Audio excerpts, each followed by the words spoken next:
సినిమాతో పూర్తిగా కొత్త దారిలోకి వచ్చేశాడు రామ్ చరణ్. రొటీన్ మాస్ మసాలా సినిమాలు చేస్తాడన్న ముద్రను చెరిపేసుకుని తాను కూడా ట్రెండ్ కు తగ్గట్లుగా వైవిధ్యమైన సినిమాలు చేసి మెప్పించగలనని రుజువు చేశాడు చరణ్. ఇక చరణ్ ను దృష్టిలో ఉంచుకుని రచయితలు, దర్శకులు కొత్త కథలు రూపొందించడానికి అవకాశం ఉంది.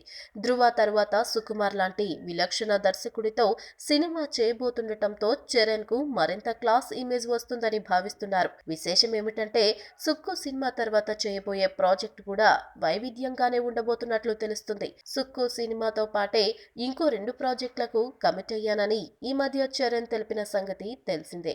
అందులో ఒకటి స్పై థ్రిల్లర్ అని చరణ్ తాజాగా వెల్లడించారు. అయితే ఈ సినిమా ఎవరితో అన్నది మాత్రం చెప్పడం లేదు. అయితే ఇది క్రిష్ దర్శకత్వంలో ఉండొచ్చునన్న ఊహాగానాలు మొదలయ్యాయి. కంచె తర్వాత క్రిష్, వరుణ్ తేజ్ హీరోగా రాయబారి అనే సినిమా చేయాలనుకున్న సంగతి తెలిసిందే. కానీ అనివార్య కారణాల వల్ల ఆగిపోయింది. మరోవైపు క్రిష్ దర్శకత్వంలో చేయాలని చరణ్ ఎప్పటినుంచో అనుకుంటున్నాడు.